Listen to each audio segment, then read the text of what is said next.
తెలంగాణ ప్రజలు ఉస్మానియా యూనివర్సిటీ విద్యార్థులతో కలిసి నడుం బిగించారు. అందుకు ఆర్ట్స్ కళాశాల వేదికగా మారింది. దాదాపు 6 సంవత్సరాలు తీవ్రంగా ఉద్యమించి ఎలాంటి హింసకు తావివ్వకుండా రాజకీయ పార్టీలకు అతీతంగా విద్యార్థులు ఉద్యమాన్ని కొనసాగించారు. కొంతమంది విద్యార్థులు దురదృష్టవశాత్తు ఆత్మ బలిదానాలు చేసుకున్నారు. తెలంగాణ ఏర్పడితే ఉద్యోగాలు, నిధులు, నీళ్లు వస్తాయని, తెలంగాణ అభివృద్ధి చెందుతుందన్న నమ్మకంతో త్యాగాల ద్వారా సాధించాలని ప్రాణాలు వదిలారు, బలిదానాలు చేశారు.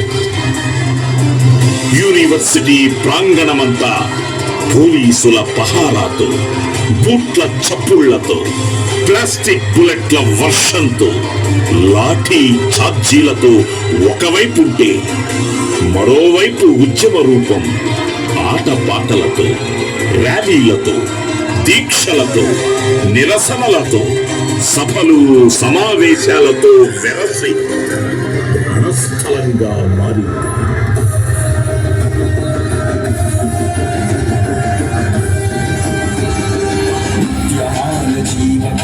ఉస్మానియా విద్యరమ్మ ముద్దు బిడ్డ ఉస్మానియా, తెలంగాణ అస్తిత్వం మహామహుల వ్యక్తిత్వం పునాదులై తలెత్తని ఉస్మానియా, ఈ ప్రపంచమే సలామని ఉస్మానియా, తొలి ఉద్యమ సమయాన పల్కి పాటలు నడిచి, మలి ఉద్యమ సమయాన స్వరాష్ట్రమును కాంక్షించి మిలీనియం మార్చిలోన ఉస్మానియా, సంకల్పమే ఉస్మానియా, లాఠీలే మెరిసిన, తూటాలే కురిసిన, ధీటుగా గర్జించని ఉస్మానియా, నిర్బంధములెన్నున్నా, కోర్టు కేసులెదురైనా నిర్భయముగా ముందుకేగి ఉస్మానియా, అన్నిటికీ ఎదురు నిలిచి ఉస్మానియా, అనుకున్నది సాధించను ఉస్మానియా.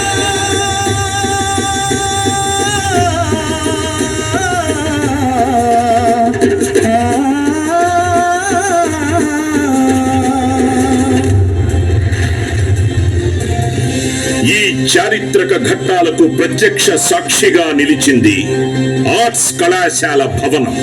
2014 జూన్ 2న తెలంగాణ రాష్ట్ర ఆవిర్భావాన్ని కూడా చూసింది ఆర్ట్స్ కళాశాల. ఆనందంతో కేరింతలు వేసిన విద్యార్థుల సంబరాలను చూసింది ఆర్ట్స్ కళాశాల. బహుశా ప్రపంచంలో ఏ విశ్వవిద్యాలయంలోనూ ఇన్ని రకాల విద్యార్థి ఉద్యమాలు మరెక్కడా జరిగి ఉండకపోవచ్చు.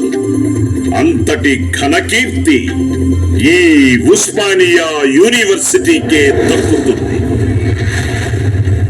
1953లో భారత రాజ్యాంగ నిర్మాత డాక్టర్ బిఆర్ అంబేద్కర్ కి గౌరవ డాక్టరేట్ అందించింది